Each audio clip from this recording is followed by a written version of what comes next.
Hi everyone, welcome to my channel. आज हम इस वीडियो में 12th क्लास का हिंदी का क्वेश्चन आंसर सॉल्व करने जा रहे हैं, जो इजी वे में बताया गया है, जो आप लोग को दिक्कत नहीं होगी। अपनी भाषा में क्वेश्चन आंसर का हुआ है। चलिए, चैप्टर फर्स्ट का शीर्षक है बातचीत, जिन्होंने लिखा है बालकृष्ण भट्ट। जन्म हुआ है 23 जून 1844 ईस्वी को। निधन हुआ है 20 जुलाई 1914 ईस्वी में। ये गद्य खंड का पाठ है। आगे हम अगर इस वीडियो को ज़्यादा रिस्पॉन्स मिलेगा तो आगे हम इस पर और वीडियो बनाएंगे। जितना भी पद खंड है, जो भी है इसका पार्ट, हम अभी सिर्फ गद्य खंड का डाल रहे हैं। चलिए, फर्स्ट क्वेश्चन है, अगर हम में वाक शक्ति नहीं होती तो क्या होता। इस क्वेश्चन का तात्पर्य है कि कह रहा है, अगर हमारे अंदर जो वाक शक्ति नहीं होती, यानी कि जो हमें बोली नहीं मिलता, तो क्या होता, कैसा संसार होता। एक इमेजिन कीजिए। अगर देखिए, पहले इस क्वेश्चन का पहले बात समझिए, पहले क्या भाव है, उसके बाद आप जो इसमें आंसर दिया गया है उसके हिसाब से मैं बताऊंगी। कहा है कि देखिए, अगर हमको बोली नहीं होगी तो ना हम किसी का दुख समझेंगे, ना किसी को दुख बता पाएंगे, ना हमें दूसरा आदमी अपना दुख बता पाएगा, ना हम उसको दुख बता पाएंगे, ना सुख बता पाएंगे। मतलब कुछ भी शेयर नहीं होगा। उनके अंदर क्या चल रहा है, हमारे अंदर क्या चल रहा है, इस दुनिया के अंदर क्या चल रहा है, इस संसार के अंदर क्या चल रहा है। मतलब एकदम मूर्ति जैसा, गूंगा जैसा हम लोग खड़े रहेंगे न। वो अगर अब मान लीजिए सभी आदमी के पास ये एक्सप्रेशन नहीं होता है कि हम अपना भाव व्यक्त करें। हम इसीलिए भगवान ने हमको वाक शक्ति दी है, मनुष्य को, ताकि अपना बोली प्रकट करके अपना दुख सुख समझा सके। लेकिन कोई कोई ऐसा होता है जो 100 में 99 ही ऐसा पर्सन है जो अपना भाव व्यक्त करके अपना इशारा से कर सकते, लेकिन 99 लोग को नहीं आता है। तो सबसे महत्वपूर्ण चीज़ है यहाँ पर कि वाक शक्ति बहुत ज़रूरी है, किसी को दुख और दुख सुख समझने के लिए, या कोई बात समझने के लिए, या किसी भी चीज़ को, कोई भी मायने, कोई भी संसार में कुछ होता है, उसके अंदर क्या हो रहा है, क्या नहीं हो रहा है, क्या उद्देश्य है जीवन का, क्या उद्देश्य नहीं है, क्या करना है हमें, तो हम बोलकर ही किसी को प्रकट कर सकते हैं। ऐसे बिना वाक शक्ति का नहीं कर सकते। तो हमारा आंसर यहाँ देखिए इस क्वेश्चन का, कि बिना वाक शक्ति का समस्त संसार गूंगी प्रतीत होती है। सभी लोग मूर्ति की तरह चुपचाप बैठे रहते हैं। सही बात है। हम जो बोलकर एक दूसरे को सुख दुख का अनुभव करते हैं, बोली नहीं होने के कारण हम कुछ नहीं सुन पाएंगे, ना उसका बोली, ना मेरा वो बोली, ना हम अनुभव कर पाएंगे। तो वाक शक्ति अगर नहीं होगी तो संसार एकदम क्या होगा, गूंगा के जैसा होगा। एक मूर्ति समान जो बैठा रहेगा आदमी, एक मूर्ति की तरह, ना कुछ, ना वो बोलेंगे ना हम बोलेंगे, बस कुछ नहीं समझ पाए। चलिए, इस क्वेश्चन का तो हम लोग ने समझ लिया इजी वे में। चलिए, अब नेक्स्ट क्वेश्चन चलते हैं। दूसरा क्वेश्चन है, बातचीत के संबंध में बेन जॉनसन और एडिसन का क्या मत है। यहाँ क्वेश्चन दिया गया है बातचीत के संबंध में बेन जॉनसन। चलिए, पहले हम बेन जॉनसन का मत देख रहे हैं कि उन्होंने क्या कहा था। बातचीत के संबंध में बेन जॉनसन का मत है कि बोलने से ही मनुष्य के सही रूप का ज्ञान प्राप्त होता है, या उनके बारे में जान पाते हैं। सही कहा है उन्होंने। फिर एडिसन कहा है कि उनका मत है कि असल बातचीत सिर्फ 2 व्यक्तियों में हो सकती है। इनका भी, इन सबका अपना 2 आदमी इन्होंने मत दिया है, एक बेन जॉनसन, एक एडिसन। उनका कहना था, बेन जॉनसन का कहना था कि सही मनुष्य का जो सही रूप का ज्ञान प्राप्त होता है वो बोलकर ही पता चलता है कि उसके अंदर क्या है, क्या खामियां हैं, क्या अच्छाई है। तो वो जब तक वो बोल करके प्रकट नहीं करेगा तब तक हम किसी को नहीं समझ पाएंगे।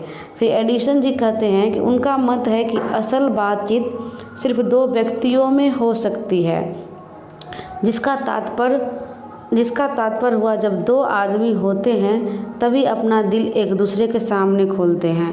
सही कहा उन्होंने। जब 3 आदमी होते हैं तो बातें और बढ़ जाती है। सही कहा है। कहा भी है कि 6 कानों में पड़ी बात खुल जाती है। दूसरे तरफ यह है कि किसी तीसरे आदमी के आ जाते ही वे दोनों अपनी बातचीत ख़त्म कर देते हैं या लगे रहते हैं। सही, मान लीजिए कि हम 2 आदमी बात कर रहे हैं, अगर आप चाहेंगे कि उस तीसरा आदमी आ जाए, उनको बताना चाहेंगे तो आप बता सकते हैं, या तो चुप हो जाएंगे इस एकदम, अगर जितने भी तरह की कुछ बात ही नहीं हुआ है, या तो आप लगे रहेंगे या तो उनको भी इन्फॉर्म कर देंगे। यही कहा है उन्होंने। फिर जैसे ये देखिए एक एग्जाम्पल दिए हैं कि जैसे गर्म दूध और ठंडे पानी के 2 बर्तन पास पास असर होगा।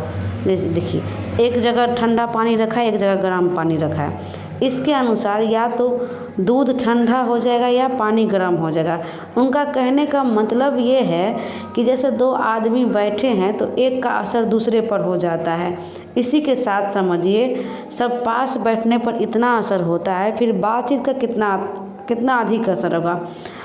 शॉर्ट में समझिए कि इनका कहना है कि जब हम आपस में कोई आदमी एक पास में बैठते हैं तो उनका हाव भाव स्वभाव हमको असर होने लग जाता है कि उनका स्वभाव क्या है, मेरा स्वभाव क्या है, मतलब एक दूसरे से इफ़ेक्ट होने लगता है कि एक मन में इमेजिन होने लग जाता है। फिर अगर वो थोड़ा देर के लिए हमसे बात कर ले या हम उनसे बात कर ले तो हम अपना असर उनको छोड़ देते हैं। जिस तरह वो बताए हैं एडिसन साहब कि जिस तरह गर्म दूध और ठंडे पानी, मान लीजिए बहुत गर्म है तो क्या करेगा, ठंडा पानी को गर्म दूध गर्म कर सकता है, या तो बहुत कम गर्म दूध है या ठंडा पानी ज़्यादा है तो ठंडा पानी क्या करेगा, दूध को ठंडा देगा। दोनों असर हो सकता है, या तो एक आदमी का दूसरा असर होगा या तो दूसरा आदमी का उस पर असर होगा। इन्होंने यही कहा है, शॉर्ट में समझिए। जिसे इनको इस कला को क्या कहते हैं, आर्ट ऑफ कन्वर्सेशन कहते हैं। इसके अनुसार या तो दूध ठंडा हो जाए या पानी गर्म, जो अभी हमने खुद बताए हैं आप लोग को। वैसे ही 2 आदमी बैठे हैं तो एक का असर दूसरे पर हो जाता है, इनका कहना ये है। चलिए अब तीसरा प्रश्न पे चलते हैं। आर्ट ऑफ कन्वर्सेशन क्या है? आर्ट ऑफ कन्वर्सेशन बातचीत करने की कला है जो यूरोप के लोगों में ज़्यादा प्रचलित है। इस बातचीत की कला की पूर्ण शोभा काव्य कला प्रवीण विधवा मंडली में है। शोभा देखिए, ये काव्य कला किसमें, प्रवीण विधवा मंडली में है, ये ध्यान रखनी है। ऐसी चतुराई के साथ इसमें प्रसंग छोड़े जाते हैं कि सुनकर कान को अत्यंत सुख मिलता है। इसका दूसरा नाम शुद्ध गोष्ठी है, जिसे तारीफ कर बताया जाता है कि तारीफ में ये रहता है कि बात करने वालों की जानकारी अथवा प्यार भरा शब्द पैदा कर चतुराई से बात प्रकट करते हैं। इस प्रकार आर्ट ऑफ कन्वर्सेशन मनुष्य के द्वारा आपस में बातचीत करने की उत्तम कला है, जिसके द्वारा मनुष्य बातचीत को हमेशा मनोरंजन बनाए रखते हैं। आप लोग को ध्यान होगा या आप लोग देखते रहते हैं, टीवी पे भी देखते रहते हैं, जो एंकरिंग करते रहते हैं, जो एंकर करते हैं, देखिए होगा कोई भी शो देखते होंगे, टीवी शो या कोई जो सिंगर वाला शो होता है या कोई डांसर शो होता है या कुछ भी होता है, कॉमेडियन शो कुछ भी, तो एक एंकर होता है जो अपना बातों में एक अच्छा कॉमेडी डाल के हंसाते रहते हैं, एकदम चतुराई से उलझाए रहते हैं उसको, किसी एकदम जैसे कि वो उनका स्वभाव ऐसा नहीं है, लेकिन हवा से इतना उनको फुला देंगे, इतना उनको बोलेंगे कि हाँ तुम ऐसे हो वैसे हो। तो ये आर्ट ऑफ कन्वर्सेशन मतलब बातचीत करने का एक कला होता है, किसी को मतलब समझाने का कि क्या मतलब हम कहेंगे कि बहुत अच्छा बात कर लेता है, मतलब है उनमें कुछ नहीं लेकिन बातचीत अच्छा कर लेता है, एक कला होता है, मतलब अच्छा से उसको व्यक्त करना, अच्छा से बताना।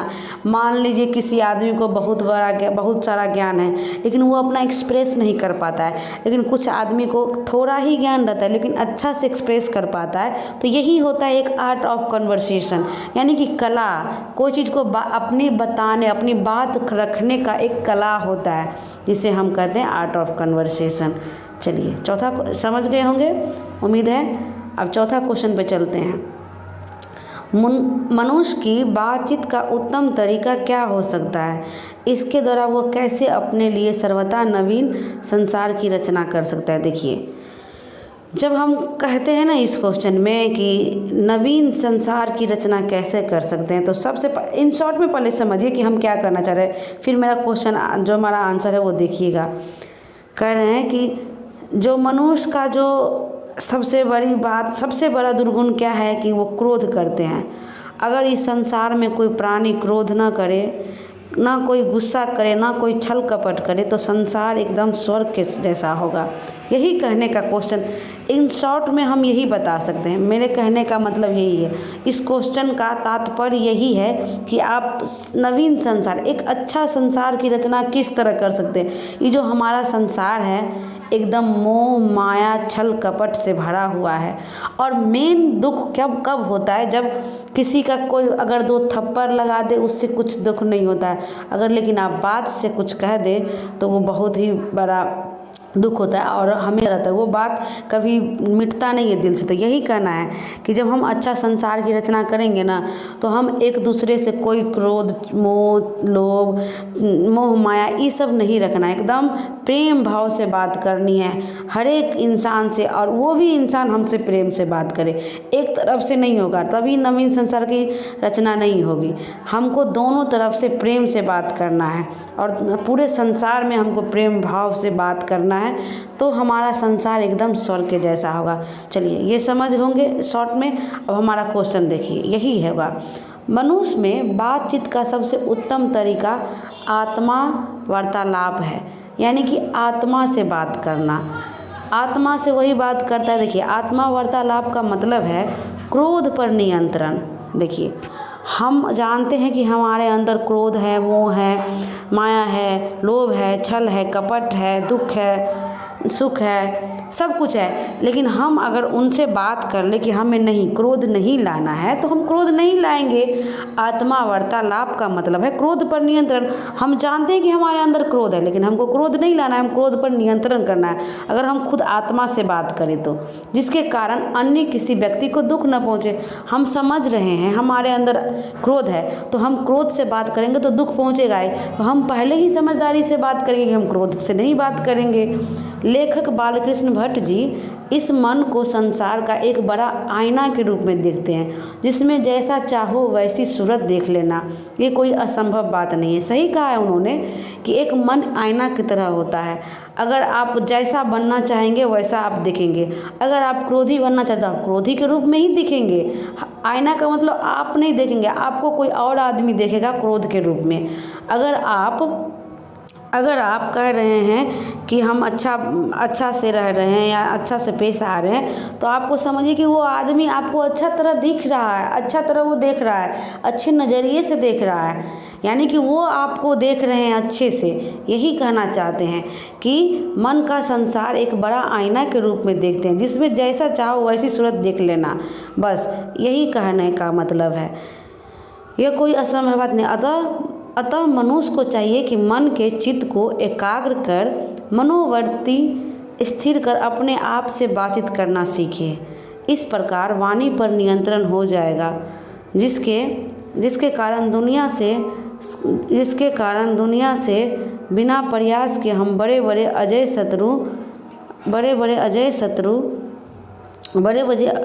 पर जीत पा सकते हैं। चलिए यदि ऐसा हुआ तो हम सर्वथा एक नवीन संसार की रचना कर सकते हैं। अतः व्यक्ति को चाहिए कि अपनी जीवा को काबू में रखकर मधुरता से भी वाणी बोले, इससे दुनिया खूबसूरत हो जाएगी। मनुष्य के बातचीत करने का यही सबसे उत्तम तरीका है। समझ गए ना कहने का क्या मतलब है उनका, कि जो हमारा मेन क्या है कि क्रोध पे नियंत्रण, अपने जिह्वा पे नियंत्रण करना है। तो जैसे ही हम जिह्वा पे नियंत्रण करेंगे तो हमारा संसार क्या होगा, एकदम अच्छा संसार बन जाएगा। चलिए नेक्स्ट क्वेश्चन पे चलते हैं। व्याख्या करें। 5वां क्वेश्चन है व्याख्या करें। क है, 5 का क है। बुक से मिला लीजिए, अगर आपके लोग के पास बुक है तो मैं साथ साथ में पढ़ रही हूँ, आप लोग समझिए, समझ के उसके बाद क्वेश्चन आंसर कीजिएगा। अगर आप लोग को PDF चाहिए तो मैं PDF प्रोवाइड करा दूँगी पुष्पा क्लासेस पे, मेरा टेलीग्राम है, उसको फॉलो कर लीजिए। उस पर मैं PDF शेयर करा दूँगी। पहले मेरी वीडियो को अच्छे तरह से देख लीजिए, पूरा समझ लीजिए। अगर इससे नोट कर पाते हैं तो ठीक, नहीं नोट कर पाते हैं तो आप कमेंट में कहिए कि मैम हमें PDF चाहिए, हम PDF प्रोवाइड करा देंगे टेलीग्राम पे। चलिए 5वां क्वेश्चन देखिए, हमारी भीतरी मनोवृत्ति प्रतिक्षण नए नए रंग दिखाया करती है।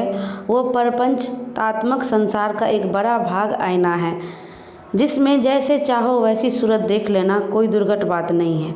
ये जो पंक्ति दिया हुआ है, इसका कहने का क्या तात्पर्य है, ये क्वेश्चन हमसे पूछा जा रहा है। तो अगर किसी भी तरह का अगर एग्ज़ाम में पंक्ति आ जाए तो पहले उसका लिखने का स्टाइल समझिए कि हम किसको लिखने का स्टाइल कैसे लिखेंगे। मेन जो होता है ना, कोई भी एग्ज़ाम चाहे कोई भी सब्जेक्ट हो, तो अगर आपके पास अगर लिखने की कला है ढंग से, अगर आप अच्छा से अगर क्वेश्चन भूल जाते हैं, उसका आंसर भूल जाते हैं देना, अगर पैटर्न पता है लिखने का, तो वो जो चेक करने वाले होते हैं वो ज़रूर 1-2 नंबर दे ही देते हैं। तो देखिए, हमने अगर हमसे इजी क्वेश्चन पूछा है तो हमने क्वेश्चन आंसर उसको लिख दिए। अगर इस तरह का पंक्ति वाला रहे तो उसको स्टार्टिंग करने का क्या तरीका होता है, जो भी है हम पहले लिखेंगे। प्रस्तुत पंक्तियाँ हमारे पाठ्य पुस्तक दिगंत भाग 2 के महान विद्वान लेखक बालकृष्ण भट्ट द्वारा रचित बातचीत शीर्षक निबंध से लिया गया है। देखिए, अब ये हमारा बातचीत शीर्षक से जो लिया गया था, ये ऐसा स्टाइल किसी और चैप्टर से भी हो सकता है। तो हमारे लिखने का जो तरीका होगा, जो हमारा पाठ्य पुस्तक है, जो भी बुक है, किस बुक से लिया गया है, कौन सा लेखक है और कौन सा शीर्षक है और क्या कैटेगरी है ये बुक का। देखिए, प्रस्तुत पंक्तियाँ हमारे पाठ्य पुस्तक दिगंत भाग 2 के महान विद्वान लेखक बालकृष्ण भट्ट द्वारा रचित बातचीत शीर्षक निबंध से लिया गया है। इन पंक्तियों में लेखक ने कहा है कि जब मनुष्य समाज में रहता है तो समाज से भाषा सीखता है।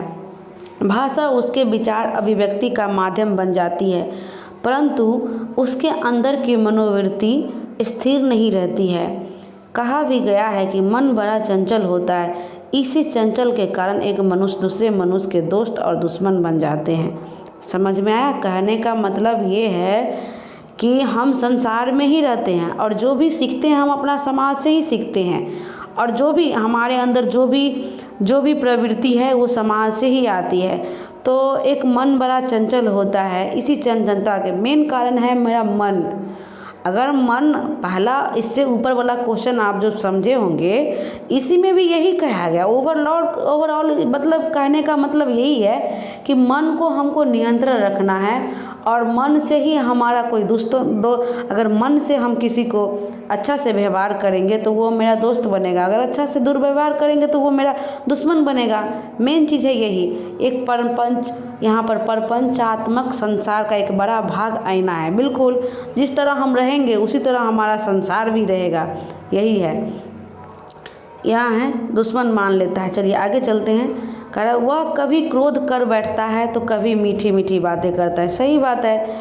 इसी द्वंद्व स्थिति में मनुष्य की असली चरित्र का पता नहीं चलता है। इसी स्थिति के कारण लेखक इस मन के प्रपंचों को जड़ मानता है। मेन चीज़ है यही, जड़ यही है। वह कहता है कि यह आईना के समान है। इस संसार में छल, प्रपंच, झूठ, फरेब सब होते हैं। इसका सबसे बड़ा कारण मन की चंचल है। विद्वान लेखक इस दुर्गुण को दूर करने के लिए सलाह भी देते हैं। इसे बचने के लिए अपनी जिह्वा पर नियंत्रण रखना है। अतः हमारी मनोवृत्ति पर नियंत्रण करना होगा, जिससे हम न किसी से झगड़ा होगी और हमें अपने नवीन संसार की रचना कर सकेंगे। समझ गए? चलिए नेक्स्ट क्वेश्चन है 5 का ख। सच है, जब तक मनुष्य बोलता नहीं है तब तक उसका गुण दोष प्रकट नहीं होता है।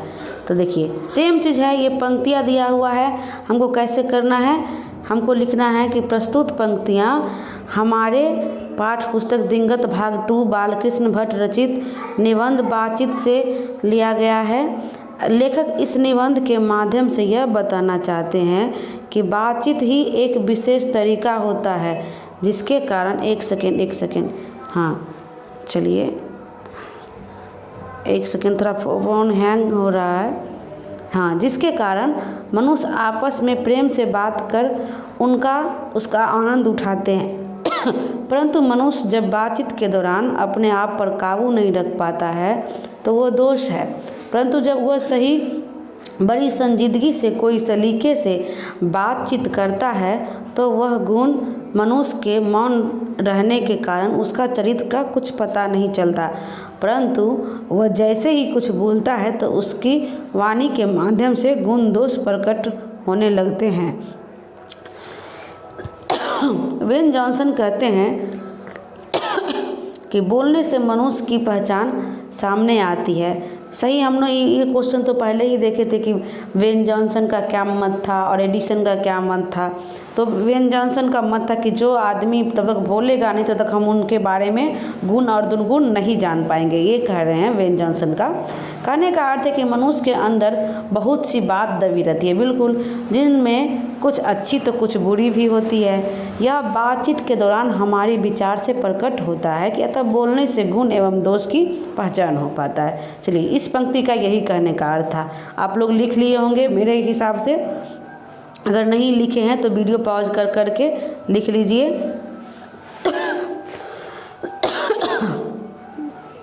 सॉरी, खांसी हो गया।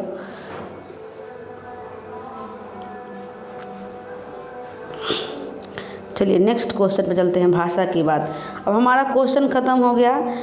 अब जो है ग्रामर है। अगर आप लोग हमसे ग्रामर पढ़ना चाहते हैं, हिंदी व्याकरण, तो इसके लिए भी कमेंट कीजिएगा। मैं इस क्या कहते हैं, या तो ऐसा अभी तो आप लोग को टाइम नहीं है, 12th एग्ज़ाम आने वाला है। अगर ऐसा होगा तो क्रैश कोर्स जब बुक ख़त्म हो जाएगा तो कुछ दिन के लिए 10-15 वीडियो डाल दूंगी व्याकरण, जिससे आप लोग का जो बेसिक है वो कंसेप्ट पूरा क्लियर हो जाए। चलिए, ये पूछ रहा है राम रमौल की अर्थ क्या है, इसका वाक्य में प्रयोग कीजिए। देखिए, राम रमौल का अर्थ होता है कि एकदम झुंड में बात करना, यानी 4 से अधिक व्यक्तियों की बातचीत राम रमौल कहलाती है। जैसे देखिए, इसको हम वाक्य कैसे बनाएंगे। सीता, गीता, बबीता एवं माला क्या करें, कक्षा में राम रमौल कर रहे हैं। जब ये कहेगा कि राम रमौल का मतलब क्या है, यानी अर्थ क्या है इसका, तो यानी कि झुंड में बात करना, एकदम समूह में बात करना। चलिए, दूसरा क्वेश्चन है, नीचे दिए गए वाक्यों से सर्वनाम छोटे और बताइए कि वह सर्वनाम किन भेदों के अंतर्गत है। तो चलिए हम बताते हैं। पहला है कि कोई चुटीली बात आ गई हंस पड़े। ये हमको कह रहा है क्वेश्चन में सर्वनाम छांटने के लिए कि ये जो वाक्य दिया है इसमें सर्वनाम कौन सा है। तो हम देखे होंगे क्वेश्चन में अंडरलाइन है, यानी कि कोई जो है सर्वनाम है। तो कौन सा सर्वनाम है, अनिश्चयवाचक सर्वनाम। देखिए ख ऑप्शन में क्या है, इसे कौन न स्वीकार करेगा। हमारे पास वाक्य दिया हुआ है, इसे कौन न स्वीकार करेगा, इसे सर्वनाम पहचानने के लिए कह रहा है। तो देखिए हम अंडरलाइन किए हैं, इसमें से कौन होगा, कौन क्या होगा, प्रश्नवाचक सर्वनाम। हमारे बुक में नहीं है, लेकिन हम को जो लगा कि कौन सा सर्वनाम है उसको हम अंडरलाइन कर लिए हैं, और आप लोग भी अंडरलाइन कर लीजिए ताकि आप लोग को जब भी एग्जाम्पल भी देना हो, चाहे अगर एग्ज़ाम में ये होता है कि सर्वनाम का भेद बताइए, सर्वनाम का उदाहरण बताइए, तो आप लोग दे सकते हैं कि ये निश्चयवाचक का सर्वनाम का उदाहरण है, ये प्रश्नवाचक का सर्वनाम का उदाहरण है, ये अनिश्चयवाचक सर्वनाम का उदाहरण है, या इस पे सर्वनाम का वीडियो चाहिए अगर फुल तो वो भी हम डाल देंगे। अगर आप लोग को चाहिए तो कमेंट कर दीजिएगा, हम वो भी डाल देंगे। चलिए, गौ क्वेश्चन का हमारा क्वेश्चन है, इसकी पूर्ण शोभा काव्य कला प्रवीण विद्वान मंडली में है। तो कह रहा है कि इस वाक्य में कौन सा ऐसा शब्द है जो सर्वनाम है। तो अंडरलाइन कौन सा है, इस यानी कि निश्चयवाचक सर्वनाम है। इसकी कौन सा सर्वनाम है, निश्चयवाचक सर्वनाम। चलिए अब घ पे चलिए, वह प्रपंचात्मक संसार का एक बड़ा भारी आईना है, बड़ा भारी आईना है। तो इसमें जो हमारा वाक्य में सर्वनाम कौन सा है, वह। और ये कौन सा उत्तर होगा मेरा? अनिश्चयवाचक सर्वनाम। सॉरी, खांसी बहुत हो रहा है। एक सेकेंड, मोबाइल हैंग हो रहा है। चलिए, 5वां आराम क्वेश्चन नंबर है, हम दो आदमी प्रेम पूर्वक संलाप कर रहे हैं। तो इस वाक्य में कौन सा सर्वनाम है? हम कौन सा सर्वनाम हो गया? पुरुषवाचक सर्वनाम। चलिए, तीसरा क्वेश्चन कह रहा है, निम्नलिखित शब्द संज्ञा के किन भेदों के अंतर्गत है? हमको कह रहा है संज्ञा का कौन सा भेद है पहचानने के लिए। हमको धुआं दिया हुआ है, तो धुआं कौन सा संज्ञा है? भाववाचक संज्ञा। आदमी दिया है, तो आदमी कौन सा संज्ञा है? जातिवाचक संज्ञा। त्रिकोण दिया है, त्रिकोण कौन सा होगा? जातिवाचक संज्ञा। कान दिया है, कान कौन सा होगा? जातिवाचक संज्ञा। शेक्सपियर दिया हुआ है, कौन सा होगा? व्यक्तिवाचक संज्ञा। देश दिया हुआ है, कौन सा होगा? जातिवाचक संज्ञा। मीटिंग दिया हुआ है, कौन सा होगा? समूहवाचक संज्ञा। पत्र दिया हुआ है, भाववाचक संज्ञा। संसार दिया हुआ है, तो जातिवाचक संज्ञा। मुर्गा है तो जातिवाचक संज्ञा। मंदिर है तो जातिवाचक संज्ञा। चलिए, संज्ञा तो आप लोग को दिक्कत नहीं होती होगी क्योंकि आप लोग 12th क्लास में हैं। अगर इसमें भी दिक्कत है तो उसके लिए भी वीडियो बना दूंगी। चौथा क्वेश्चन है, वाक्य प्रयोग द्वारा लिंग निर्णय करें। देखिए, हमको दिया गया है वाक्य, जिसमें दिया है कि शक्ति के बारे में। शक्ति कौन सा है? स्त्रीलिंग है या पुल्लिंग? तो शक्ति स्त्रीलिंग है। इसको वाक्य कैसे बनाएंगे? माँ दुर्गा की शक्ति अपरंपार है, यानी कि दुर्गा की क्या यहाँ पर क्या हो गया?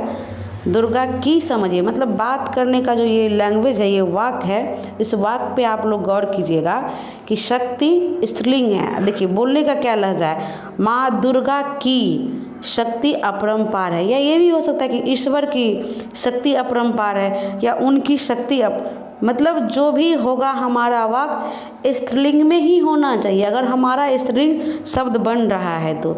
चलिए, उद्देश्य है, उद्देश्य क्या है? पुल्लिंग। तुम्हारा उद्देश्य बड़ा होना चाहिए। बात क्या होता है? स्त्रीलिंग है। हम कैसे वाक्य बनाएंगे?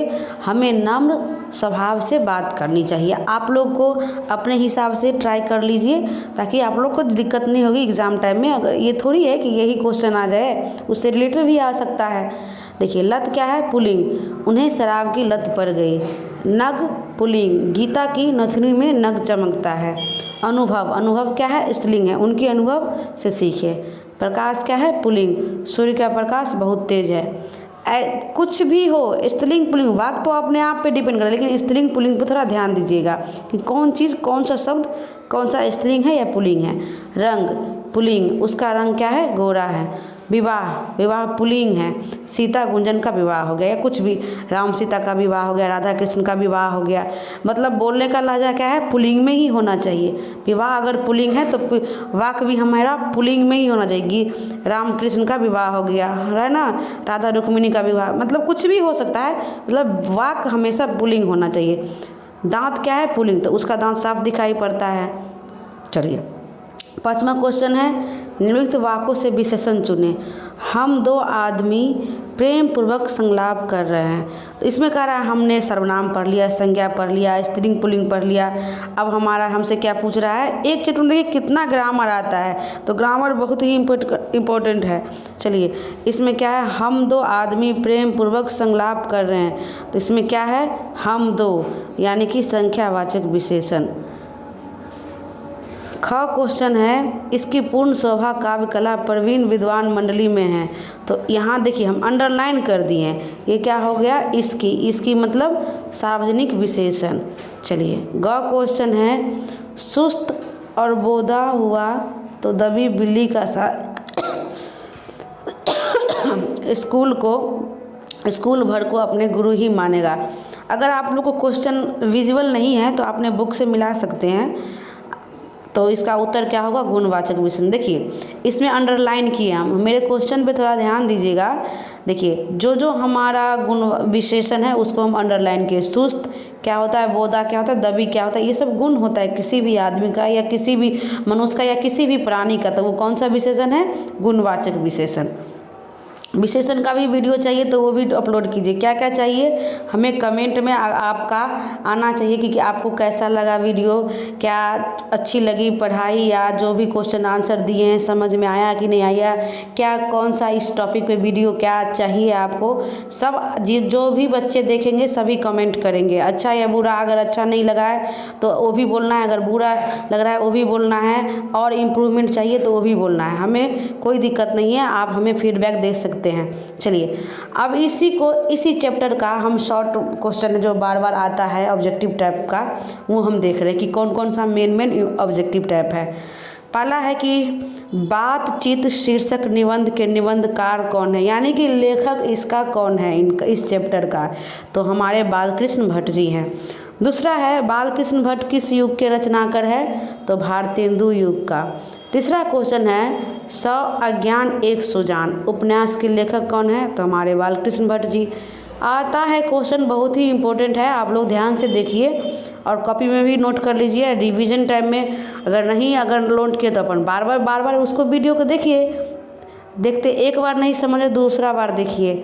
हमारे व्यू का मतलब नहीं है कि हमारे व्यू बढ़ा दीजिएगा, लेकिन आप लोग को हमको समझाना है कि कैसे आप लोग समझे, ठीक है। चलिए चौथा क्वेश्चन है आर्ट ऑफ कन्वर्सेशन कहाँ के लोगों में सर्वाधिक प्रचलित है, ये तो हम लोग पढ़े हैं इसके ऊपर में क्वेश्चन आंसर में, यूरोप के। पांचवा क्वेश्चन है बालकृष्ण भट्ट ने किस पत्रिका का संपादन किया था, तो प्रदीप।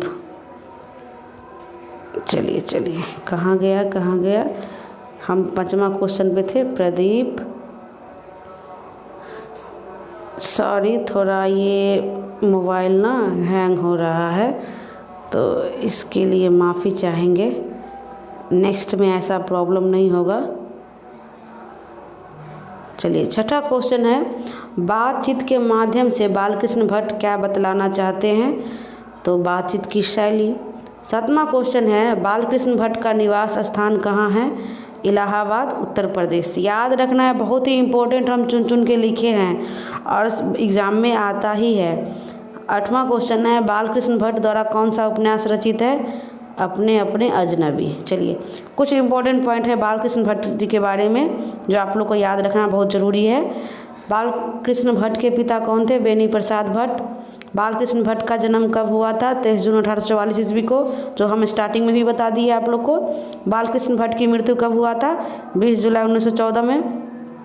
बालकृष्ण भट्ट की मां का क्या नाम है, पार्वती देवी। बालकृष्ण भट्ट ने किस शब्द का संपादन किया था, तो हिंदी शब्दकोश।